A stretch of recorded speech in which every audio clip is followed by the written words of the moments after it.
weapons and supplies, but you need a place to track your stuff, cause you're so disorganized. You click open the web page, you heard about a critical role, and now you're ready to kick some butt in that mine shot full of no's. It's D&D, D&D Beyond, yeah, D&D, D&D Beyond. You got your stats, you got your swords, and you got your invisible wall. It's D&D, D&D Beyond. Hello, everyone. I'm Adam Bradford, General Manager for D&D Beyond, and thank you for joining me for this week's development update and community Q&A session. We missed last week because of the holiday. I hope that many of you got to have as much fun as I did streaming Stranger Things or whatever you did on Independence Day if you were in the U.S. And if you weren't in the U.S., then hopefully you had as epic of a time, holiday or not. But happy to be back this week, and we're going to jump right in as always. Today's lineup, try to leave plenty of room for questions. I never ever can get through them all anymore, but we'll keep trying to chug through the list as much as we can. We'll get into some latest updates. Got a pretty incredible data update coming today. Some fascinating information about multi-classing, kind of based down on that data set that we were using last time. That was everyone, essentially that has the all player options unlocked. So we're putting it to that level, and then we're looking at multi-classing, and some interesting results came up. I was actually surprised myself by a few of these things, which is not common. And then talk about upcoming development, and then of course question time. We are going to also do pop talk for a little while today. So if you have any kinds of topics that you would like for me to ramble about for a few minutes, and try to hopefully be able to connect to Dungeons and Dragons, then suggest that in the chat by using the prefix POP, and I will get those submitted to me here in the next little while. Oop, before I do that, I better hit my do not disturb. All right, do not disturb. It doesn't start popping up all over the screen. But I'm going to get notified of your pop talk topic suggestions. And then, as always, ask questions prefaced with question. And then the magic ritual spell thing over here is going to collect those for me, and we'll get to those at the end. All right, so latest updates, campaign updates. This is all coming primarily as part of content management, but we're going to take a look at campaigns themselves, and we're going to have better presentation of the campaign page by the time we get done with this. And we're going to also have the content management piece, whitelisting and blacklisting sources that we've talked about as well. Working on a character service. So yeah, this is the building block. It's one of the building blocks of, eventually an API that third-party, things out there can take advantage of. So we're starting to walk down that path. Absolutely, as always, no ETA. We just genuinely don't know how long it's going to take, but we are starting down the path. Encounter Builder Alpha refinement, we'll have a deeper update on that in just a second. And then we are still working on the mobile beta character sheet. New build went out internally today, so we are chugging away at that. Encounter Builder weekly update. All monsters from official content are now available for you. So I know that some of you have been trying to run Ghosts of Saltmarsh and you don't have the monsters from that.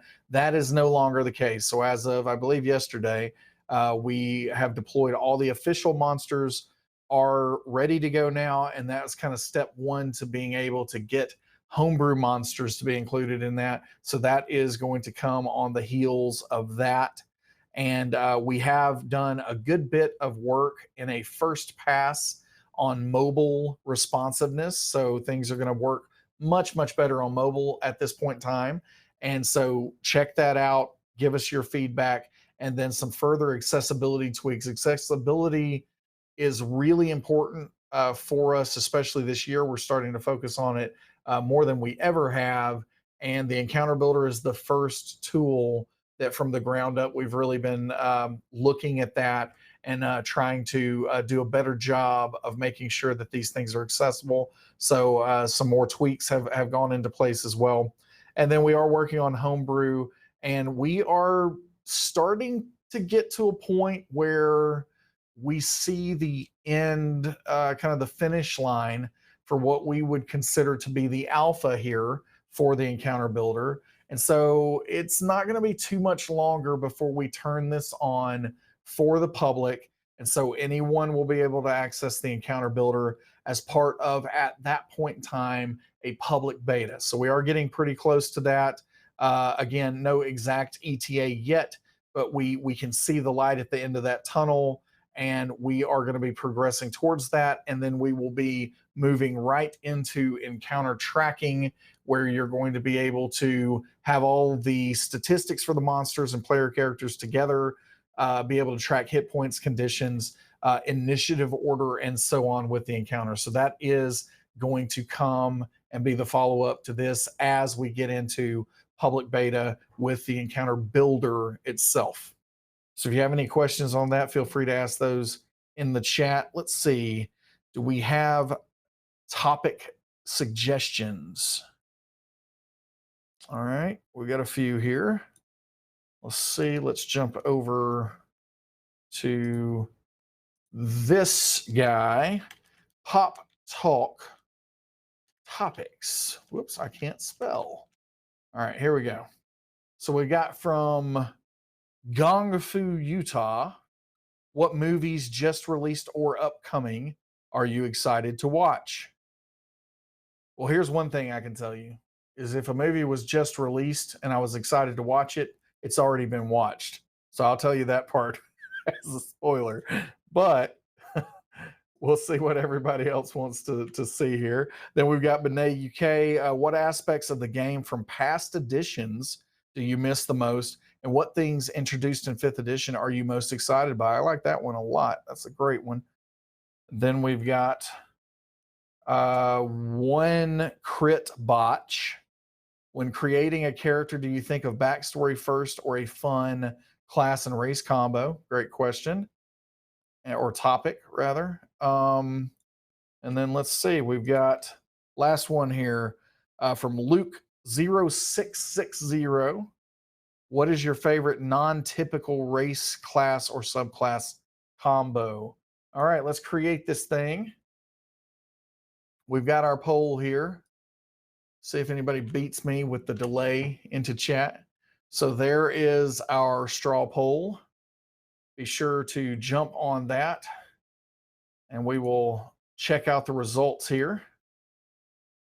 Delay's still going probably, but or nobody cares and nobody's voting. I don't know. One or the other. I feel like I need to vote just to see a bar move. All right, so we've got it out there. Nobody's voting. We have played this bit to death. Nobody's put the link out? I put the link out. My name's Bad Eye, folks, in the chat, if you didn't know that. I'm going to spam it, or the moderator's going to get mad at me. All right, so we got the link out there in chat. And we'll see. Oh, no, I don't have the link in chat. What is going on? I'm in somebody else's chat. Like, I'm in a totally different place on Twitch. It's not even D&D Beyond. I have no idea whose chat I was just in, but whoever they are not voting on whoever they are. They're not voting on this poll. So there we go. We're in the real chat now, right? No, still not in the real chat. What is going on? What is happening? What is happening? Okay, I think I found it. Did I find it? Did I find you guys? All right, I found everybody. Okay, everybody was, man, I failed all of the perception, investigation, any type of detection related ability. I just failed. But yeah, so we'll see what wins. We've got some actual votes coming in. So we'll see what wins for this week and then jump into that in just a little while. Oh, we'll jump into that pretty quick. Actually, let's get into the data update and then we'll get into pop talk.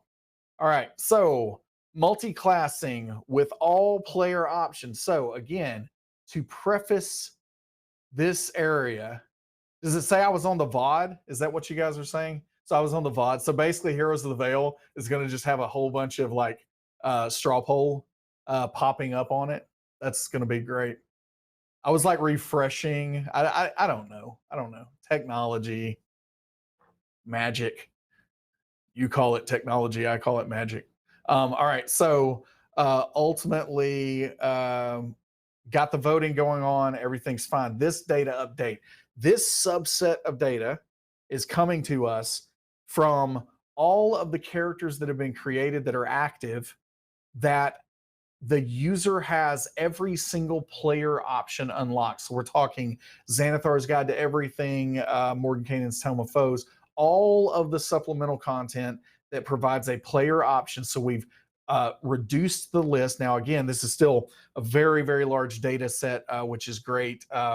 And it still gives a pretty high level of significance here, especially based on the current numbers that we have for D&D players out in the world. So very strong data set still, even when we refine it to only those people who own those options. But this way, we are certain that certain things aren't being picked simply because they are free options. Okay, so getting into this data set, we're going to look at multi-classing with all the player options unlocked, and we are going to look at part of the feedback last time we shared, hey, these are the popular classes, and you can see the top level item there where the name of the class is.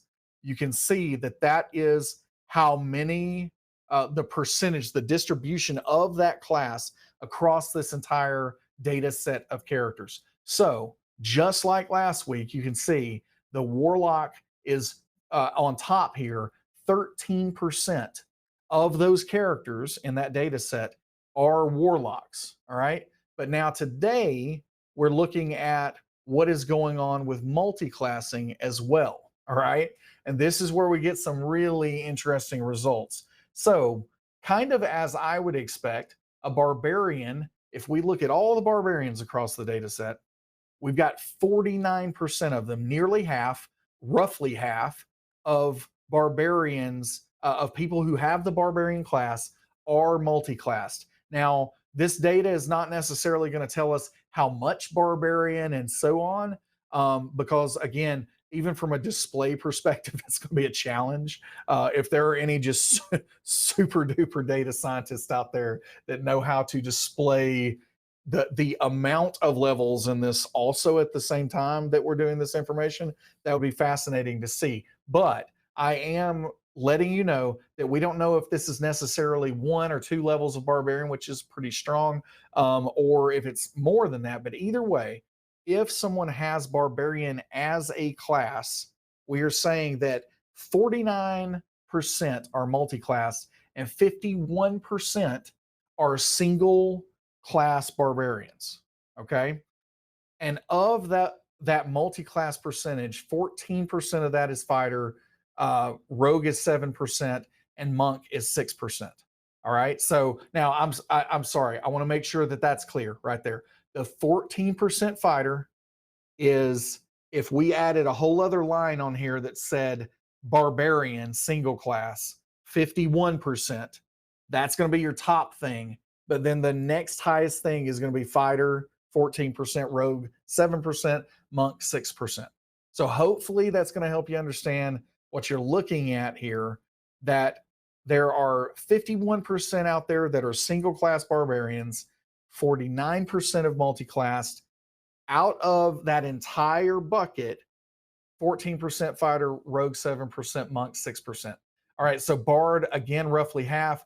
Then we get into the Cleric, and that one level, this is the hypothesis anyway, that one level dip into Cleric is so strong that of that entire data set, millions of characters here, we're talking, out of that data set, we have 95% of the characters that have Cleric as a class are multi-classed. They don't have only Cleric. So the out of that entire data set, only 5% of clerics are single class clerics all the way through. So again, this is fascinating to me. I knew that the cleric dip was very powerful from a mechanics perspective. I think a lot of people, I don't want to discount some of the lore reasons that you might want to do this as well.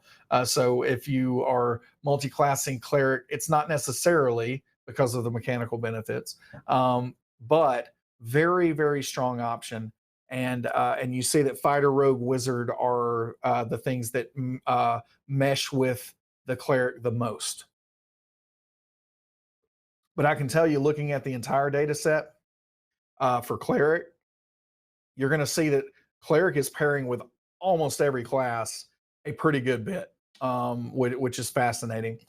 Druid, fighter is kind of aligned. Again, roughly half for most of these are single class versus multi-class. And then a lot of the combinations are not necessarily surprising. But then again, you get down into sorcerer and warlock, and you see that they are multi-classed far more than they are single class. And so again, there are dips going on in sorcerer and warlock and presumably cleric here on a massive scale across all of the players here on D&D Beyond that are doing that have all the player options unlocked. So again, wizard kind of surprisingly, because I saw this trend with these spellcasters, but it's almost like wizard and druid. Folks are looking at those as these kind of base spellcasters almost that you're going to have more levels in and you're going to multi-class with less frequently. But yeah, I think that this is really, really interesting to see how popular multi-classing actually is, and especially how popular it is for these three classes: the cleric, the sorcerer, and the warlock. So also, moving on to the next way that we're slicing this data. Now, this is the same data set. Again, just looking at it a different way. This is if we remove all of the multi-class characters from that data set. So I think part of the kind of argument and the request last time that we shared this was, well, the only reason that Hexblade Warlocks are that popular is because people are using them to dip. That's the only reason that they're that popular. And so what we've done here is we've actually removed multi-class characters entirely. So this is only single class characters across only users who have all player options unlocked. And you can see that the fighter is on top here again. The warlock still holds on to quite a bit of ground here, though. And you can see even sorcerer and wizard and rogue are pretty high up there as well. Cleric is up there, so even single classed, it still is a very popular option when you remove multi-classing entirely. So this is kind of just a look at, if people stick with a single class, this is the distribution that we're seeing across that data. So hopefully this has been interesting to you. I was pretty surprised by some of this, and not surprised by a good bit of it, but the multi-classing, especially to see how popular cleric and warlock and sorcerer are, was fascinating to me. Let us know if you have any questions about this. I might not be able to answer it today. I don't have the data just in front of me, but even if it's a question for next time, it's something that we can continue to dig into. Let's give away a legendary bundle. Anybody want to do that? Let's do that. Legendary bundle. So I've got to talk for a little while here to make sure that you have something about something that you're typing in the channel. It doesn't matter what you're typing. You can type legendary, you can type something about the data we just did. We just need to know that you exist and that you're a real person and that you are not some kind of artificial intelligence that it has come to take over the world and send, evil robots, but sometimes they turn good robots that are really, really strong or attractive looking back to hurt or protect. I'm so confused by that story. But anyway, all right. Legendary bundle. We're going to give that away in 5, 4, 3, 2, 1.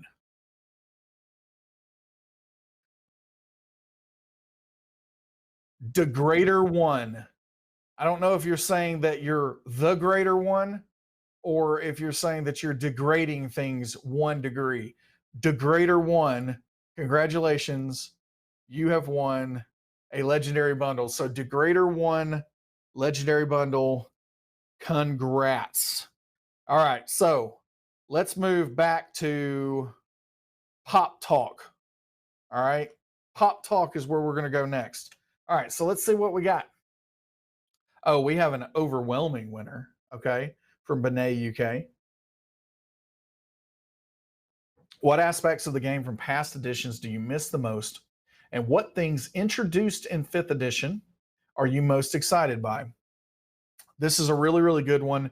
And this is taking the form of a question a little bit more, but I'll maybe go a little more in depth with the answer. That's what we'll do here. So this is not me necessarily, getting on a soapbox about this, but I'll certainly answer because I have a lot of thoughts on this. So I would say that past editions that I miss the most, it's going to be very difficult for me to say that I miss elements of 1st or 2nd edition. It's not that I do not think that both of those editions had strengths. I think that I would say I wouldn't bring things up from those editions so much because I think that 5th edition actually has done a pretty good job of grabbing the best elements of 1st and 2nd edition. So the things that I would have enjoyed are probably coming through, at least, as some kind of spiritual succession. It's coming through in 5th edition. Where I think that we have, to be honest, the most goodness that we see a situation where the baby is thrown out with the bathwater is with 4th edition. So 4th edition was not successful. Let's just go and get that out there. It was not a success. I think that most of us can objectively see that. It was not a success, but that doesn't mean that it didn't have some really, really good elements that can be mined for a 5th edition game, or to be honest, can be mined for any type of role-playing game that you're playing out there. And one of the big ones for me was skill challenges. I adored the concept of skill challenges. I have used versions of skill challenges in my games. I've also done, I really appreciate and enjoy the 3 pillars of adventure in 5th edition that have kind of been called out very strongly. And so those types of challenges, I have exploration challenges, social challenges, those kinds of things. I think that particularly for newer dungeon masters, those challenges and providing some kind of crib sheet for a new DM to understand how to play through discovery and exploration action, or the kind of social interaction part of this. I think that is it's just a gem, and it's something that I wish that the backlash for 4th edition hadn't been as strong as it was, because I think that some of the better elements were left there because they didn't want to potentially color anyone's perception of 5th edition. So I think that the challenges were a really, really good thing. Also from 4th edition, again, looking at this from a dungeon mastering standpoint, because at the end of the day, our hobby is not going to survive unless we understand how to groom and introduce new dungeon masters, game masters, storytellers, whatever your game calls it, into the hobby. And I think that it's really, really important for us to keep in mind the load, mental, physical, any type of load that's going on with a dungeon master.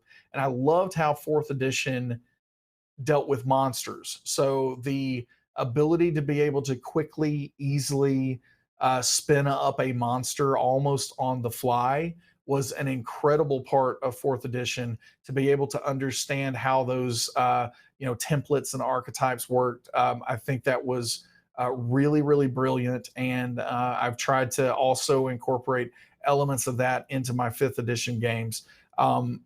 Outside of that, I would say that I also miss from third edition. I do miss some of um, the idiosyncrasy of some of the classes. I think that in fifth edition, in an attempt to simplify, which I actually am a fan of, I think that there are times where we don't get quite as much flavor that is tied to the mechanic as you did maybe in some of the third edition elements. And it's hard for me to say with the rose colored glasses on right now whether that was simply because third edition had dramatically more official options or not. But either way, that's a sentiment that I feel like I would feel at this point. Fifth edition, however, is the best edition of the Dungeons and Dragons game, in my opinion.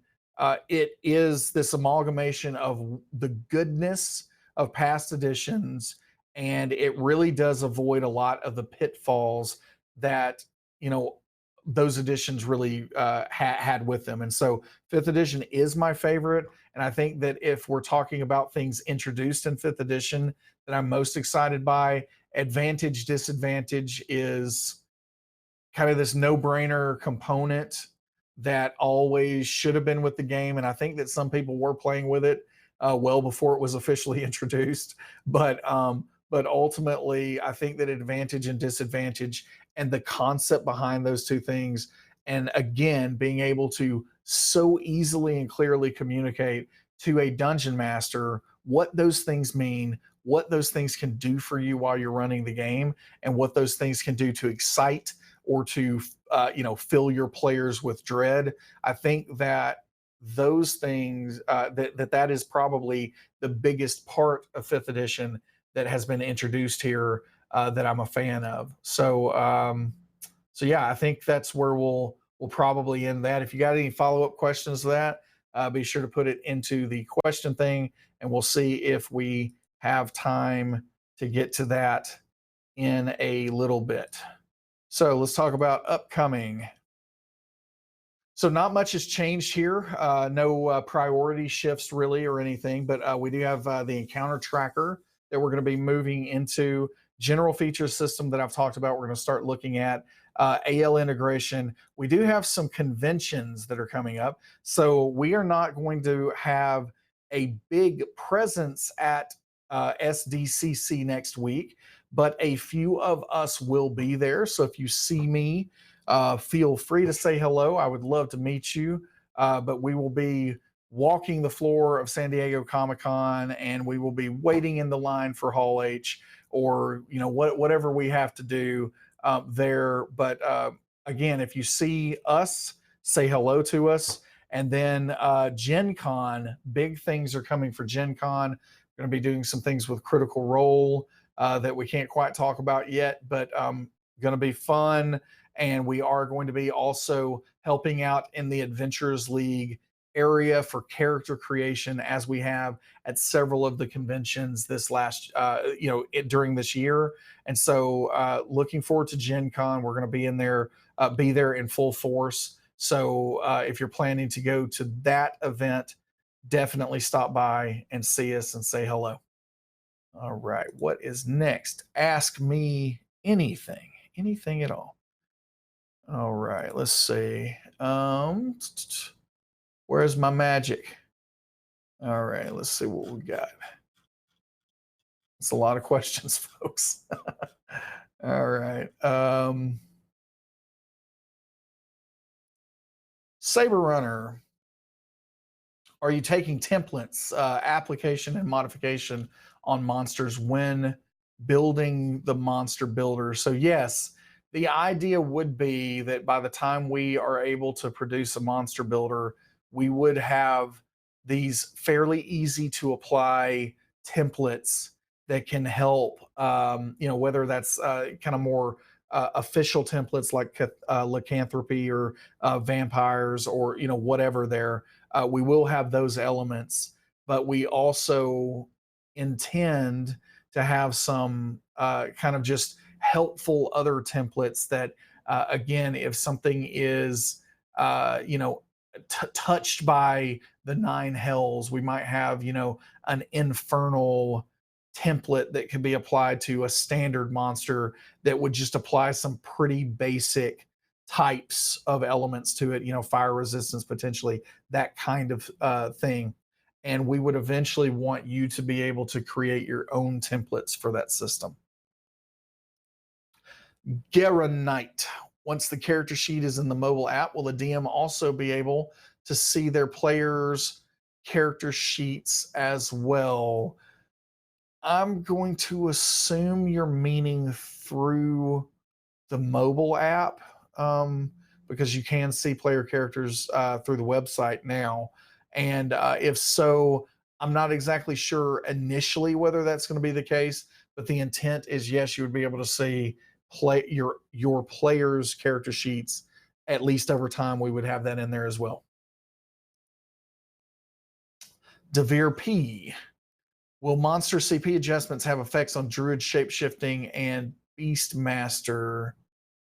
Monster CP adjustments. Are you talking about with the monster builder?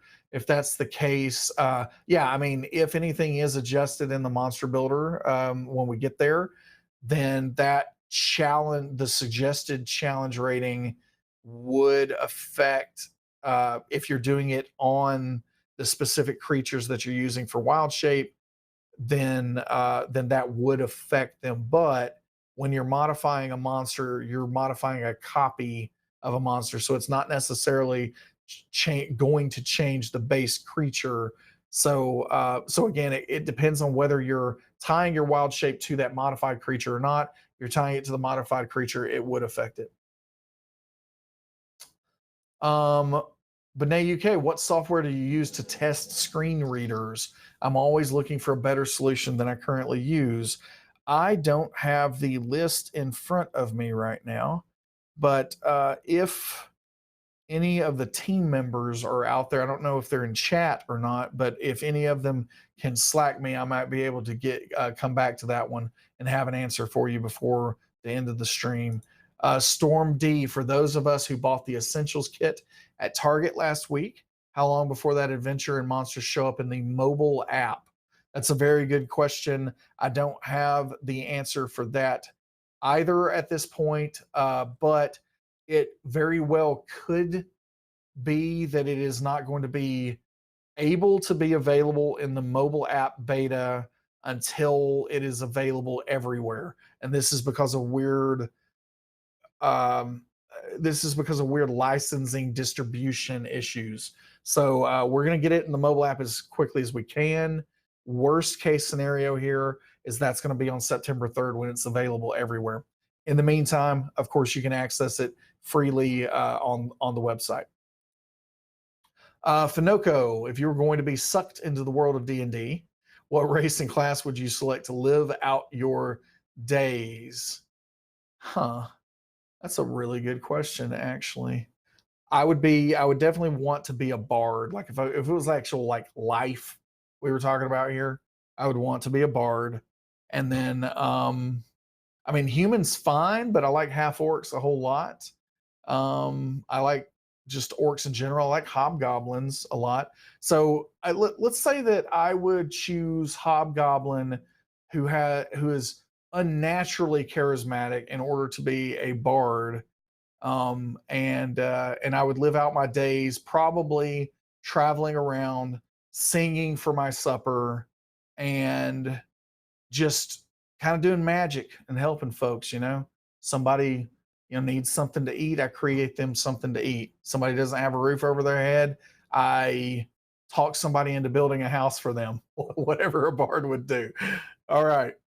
Blarg 1480 is an option being added to place NPCs in a campaign, then a sorting or folder type option for our characters. Yes, that is certainly on the roadmap. No ETA yet. One crit botch. Any plans for family accounts for those of us who play as a household? I would love to understand what features you would be looking for on said family account. So if you have further feedback on that, I encourage you to go to Discord to share that, or to our forums. And it would be great to understand what kind of problems you would be wanting to solve with a family account, and then we could try to work through what the best option for that would be. Devere P, will companions be able to go to up to level 20? Not exactly sure by what you mean, or with what you mean by companions here. If you were talking about sidekicks, that is something that you actually can homebrew your own versions of those sidekicks at different levels. Now, in the future, when we have an actual complete and full system for sidekicks, I could see this being something that you would level up more directly like a character. But with the way that Wizards of the Coast has currently implemented that system, and again, I don't have any insider knowledge as to if they're further developing that into anything else. So if it stays like it is right now, it's monster stat blocks, and so that's the path that we've taken to this point. And you can continue to modify those monster stat blocks in order to get more powerful versions of those sidekicks. Null Zone 42. When making custom backgrounds, is it possible to have the page update with the description of the chosen features? Would make for easier visualization and review.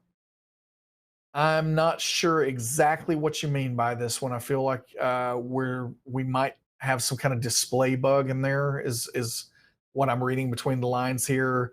But I don't have enough specifics to answer the question. But again, please feel free to go to Discord or to our forums and explain that a little bit more, where we can understand exactly what's not working the way it needs to, and we'll put it on the list and we'll get it addressed. Grand Pyromania, with rumors flying around that Marvel will announce Phase 4 at San Diego Comic-Con. What movie or hero would you like to see Marvel introduce, especially since Disney owns X-Men, Fantastic Four? I've got a crazy theory that could be completely wrong. I'm a big fan of Hyperion, especially in modern comics. So I really enjoy the story of Hyperion. He is an Eternal from a different world. And so I think it would be really incredible to have a story of a Paragon type hero coming into the Marvel universe that, because of misunderstandings and tough justice and everything else, essentially becomes a bad guy. And then to tell that story of how that bad guy gets reformed. And actually, since Marvel movies take place over such a long period of time, instead of the bad guy getting reformed and then immediately dying, as happens in all these great movies that do that, maybe let that bad guy actually live out a life as a hero after that reformation. So anyway, Hyperion would be a really interesting one from my perspective. But either way, I'm looking forward. Huge X-Men fan, any and all of them. Adore the Fantastic Four. People don't understand how great they actually are. So I'm looking forward to all of that coming into Marvel Studios' purview. I play dead people. What is your personal definition of not too much longer? I love it. People trying to pin me down. It's not going to work. My personal definition of not too much longer is within the next, week to 3 months. Let's say that. I'm padding that big time. It's not going to do anyone any good for me to nail that down. Essentially, when it comes to dates, it is folly to try to give those ahead of when you're ready to give them. Total Eclipse.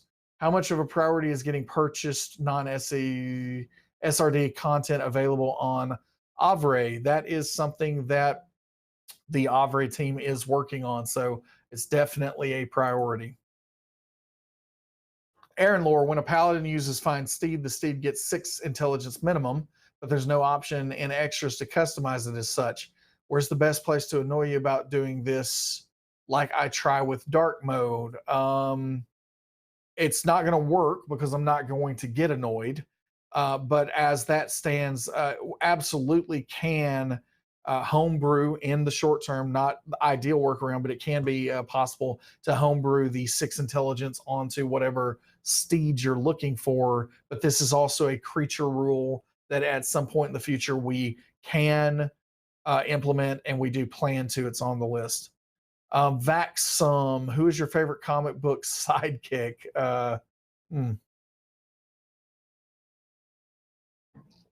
It's interesting because I think that anyone I would name has gone on not to be a sidekick any longer, and so it's going to be kind of a tough one. Definite fan of Dick Grayson into Nightwing. I think that's an interesting story. And then he would be classified as a sidekick way back when, but big fan of Falcon as well. But again, he has grown into his own hero. But yeah, I think those two that at least started out as sidekicks, big fan. Will the encounter builder be getting the ability to create random encounters? Yes, that is something that it will get before we enter public beta. Blarg 1480. How many times did you watch Far From Home? I'm going to see it this afternoon again, and so that will be 4 this afternoon. That might be it for this one. Not that I don't like it; it's a great movie, but it's not going to get 11 or 12 times like Endgame. Pedagaz. My games are in buildings with no Wi-Fi and low mobile data coverage. Would love to run encounters in the app. Any chance if I raise that feature? I definitely recommend you provide that feedback that you like to see it in the mobile app. And we are trying to plan right now for what we need to do with encounter building in the mobile app. I can tell you that the current hypothesis is that building an encounter anyway, is very much so an activity we would expect people to do where they do have access to Wi-Fi. For running an encounter, we understand that's a different story, and we will probably have different considerations for our approach. Alt F4 will help. What is your or the D&D Beyond team's favorite digital map making tool? That is interesting. I have to say I'm not sure about the team. The team is pretty large out there, but some of them might be in chat, so maybe they can chime in. But I can tell you that personally, for me, it's going to be a little boring. It's just going to be Photoshop because I do art and I have drawn and done maps in the past, and so I'm just using an art thing to do that directly or by hand, typically. Dagobah 46. Will there be an option for spellcasters to filter out higher level versions of lower level spells?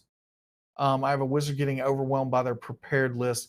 I think you're talking about the way that we are trying to help by scaling the spell for you, the blue text. And if that's the case, then yes, we absolutely intend to provide a preference for that. We haven't heard too much, frustration by that now. This is one of the first times I'm seeing this. So if this is frustrating, then by all means, continue to share the feedback, and we'll see if we can get some priority on that.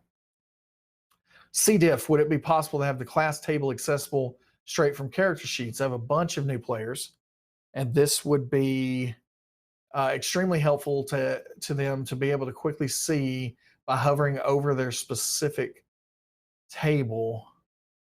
I'm not exactly sure about this request. I'm not sure where you're asking to see it. All of the information in that table should be available in the character sheet if you're clicking around on the different features. So hopefully, if your players have questions about certain elements, they click.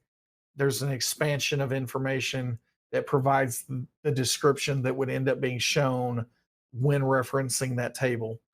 Might be misunderstanding that one. I apologize if there's any follow up. Let me know. Saber Runner, can you be specific on which books have player options? Do you count backgrounds from Curse of Strahd and Ghosts of Saltmarsh? I would have to go back and look at that list. We are probably not counting those adventure books as player options, even though they might have a background or two. Background options, especially since backgrounds by the rules are a fluid thing that you can just create yourself if you want to. We don't think they have as much of an impact on the actual choice of what you're doing for your character, and so those are not going to be included in that data set from before. So to get a little more specific, it is going to be Mordenkainene's Tome of Foes, Xanathar's Guide to Everything, the Player's Handbook, Dungeon Master's Guide. Trying to think. I feel like I'm missing one somewhere in there. Oh, Volo's Guide to Monsters. Yeah, we can try to get you the full list, but it's all of those that have races or class options are the primary things that we're looking at there. Garen Knight, monsters, races, etc. from some sources, Ravnica, Eberron, do not have an audio clip to illustrate how they're pronounced. Will we get those eventually? Potentially. We did all of the monsters in Volo. So we have all the monsters in Volo's Guide to Monsters, the Monster Manual, and Matt and Marisha did those for us. We have the monsters from Mordenkainene's Tome of Foes, and Chris and Kate did those for us. And what we will do is over time, as we have more of a mass where we can hire voice actors to do that, we would kind of collect those all at once and provide those pronunciations. It is something that's on the list. The full run through. I'm playing with a group of semi-new players. I am wanting a session where we just learn the rules. In your opinion, is it better to learn by playing? I was thinking a Mulan montage type training, or just sit and read over the rules and answer the questions in a non-game situation. So I absolutely am a believer, and I guess personally I have a pretty strong bias towards action. And so I think that playing is the best way to learn to play. I think that it is perfectly appropriate if in the middle of that playing, you stop tutorial style from a video game and stop and read rules or talk through rules as appropriate. But I think that, I have seen the best success over the last several decades teaching new players to play the game by just letting those new players play the game. Luke 0660, what is your favorite aspect from a different RPG system that would or would not be that I would or would not like to add to D&D 5th edition? That's going to be really, really hard to choose just an aspect. But I really, really like Monty Cook's stuff with Numenera and a lot of just the way that characters in those games are framed. The sentence about your character. I really, really like that. I've used that in my 5th edition games before. I'm trying to think. I like with Fantasy Flight Star Wars, I like the concept of complications and triumphs and how that works with the dice. And so I have worked that into my games just narratively from the standpoint of instead of someone rolling a 1 and that just automatically being this terrible thing. And especially in the case of players, like players dislike nothing more in my experience than just being made to look silly or look bad. Players most of the time are perfectly fine with failure because they understand that that's part of the hero's journey and everything else. But the thing that they don't like is just being flat out embarrassed, with actions, because to me, I find that it breaks the immersion of the world a little bit when the amazing, incredible archer, 17th level archer rolls a 1 on his attack roll, and you roll some mishap and his bowstring breaks and all these other kind of things, and it's just like slapstick at that point in time. That's appropriate for some games, but in my games, I typically don't have failure be as just kind of humorous or embarrassing. I typically tend to think about, like, well, the archer missed, but what was it that he hit that's not good that he hit behind it, or that kind of thing. So I like that concept, and I've incorporated that quite a bit. Could probably go on with a lot of other stuff, but we'll get to some other questions here. When you say barbarian 6%, does that mean 6% of the characters have barbarian as their first class? Almost what you're saying. It's not barbarian as their first class, it's barbarian as a class. So hopefully that answers your question. Starin 19. Will there be a loot table kind of drop down added to the encounter builder so we don't have to cut and paste? So we have something coming before too much longer, I think. I don't know. We have an API that is ready to go that we hopefully can incorporate before too much longer, that actually rolls on the random loot tables, and so based on the encounter. And so we're trying to get that in place. We definitely want something in the future that's going to make that an easier process. And what I'm describing is going to help, and we'll continue to improve that more over time. Jastrake. Did the Wizards of the Coast design team ask for the types of stats you provide the community with the popularity and multi-classing? They definitely have access to the data. CDiff. Will we ever see a bizarre page? Some of the pages are absolutely already bizarre. See what I did there? And D&D Beyond, where most everything an adventure needs to purchase is right there. This would help speed up shopping episodes, thumbing through books, and sifting through source materials online. I like it a lot. The team, as we are getting closer every day, I won't say how close, but to thinking through inventory management and some of the enhancements that we want to do there, being able to have essentially stores are something that we absolutely have on that list. My key.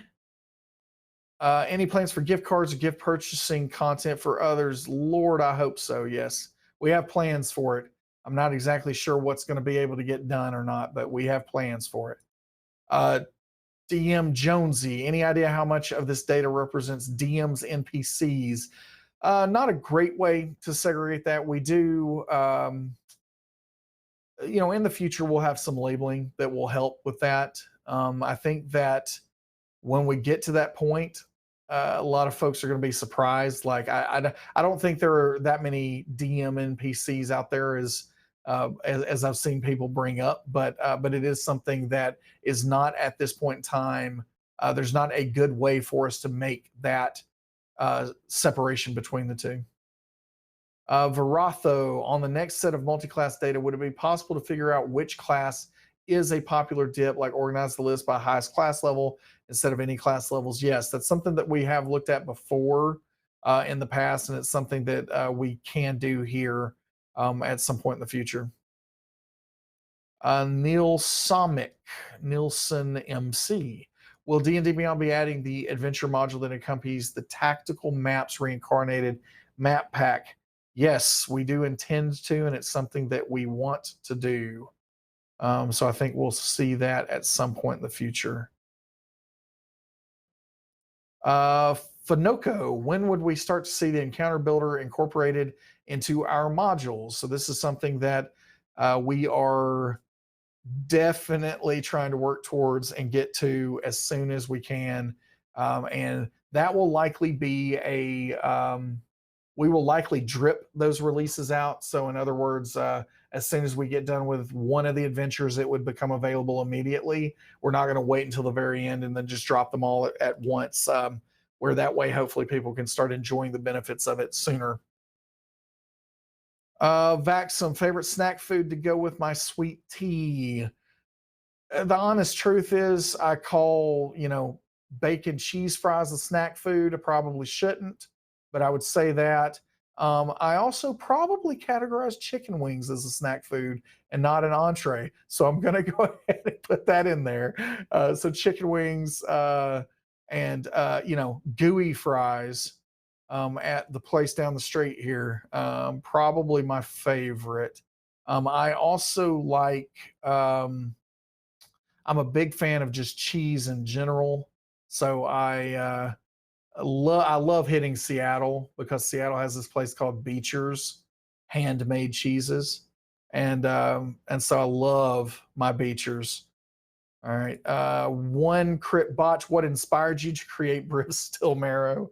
Briv is definitely a take on Jane from Firefly, Amos from The Expanse, with a little bit of the comic book version of Thor thrown in there into that mix. But yeah, that type of character was the inspiration for Briv. DJ Tegan, PAX West is in late August. Any chance you'll have a presence there? Yes, we will have a presence. I'm not exactly sure what form that's going to take yet, but we will have a presence. At a very minimum, you will be able to say hello to Mrs. Lauren Urban Oboe Crazy. She will be there. So I'm sure she's doing the little hey there, emoji right now in chat, or at least when the delay catches up.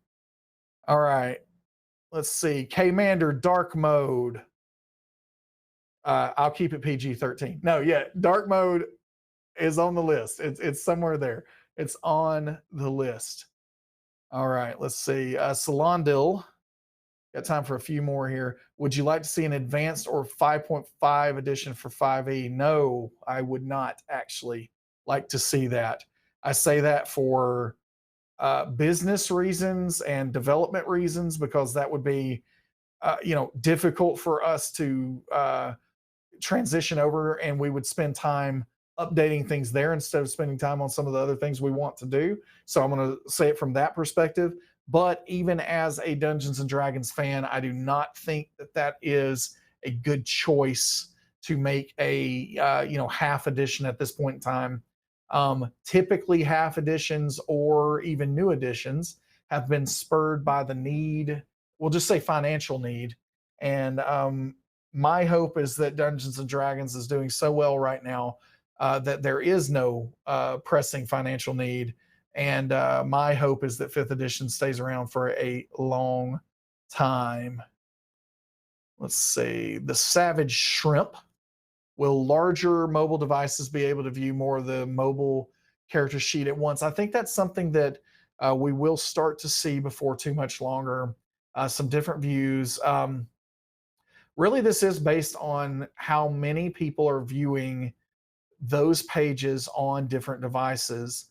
And right now, we don't see a lot of use. We're talking, 0.02 type percent use on screens that are those sizes, and so it's difficult for us to prioritize those at that point. At this point, but as screens continue to get larger, we will certainly do more to support them.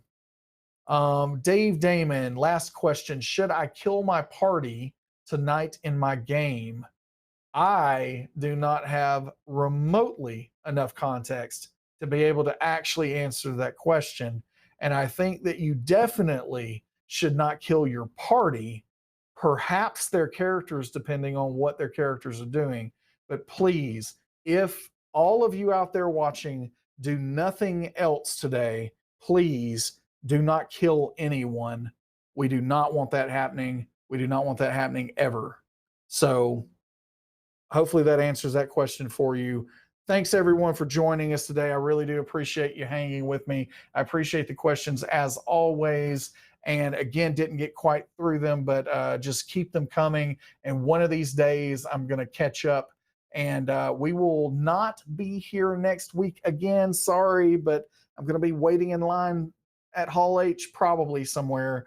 But if you see me at Comic-Con, say hi, and we will be back the week after that for the next dev update. Thanks again. Have a great day. Later, Gators.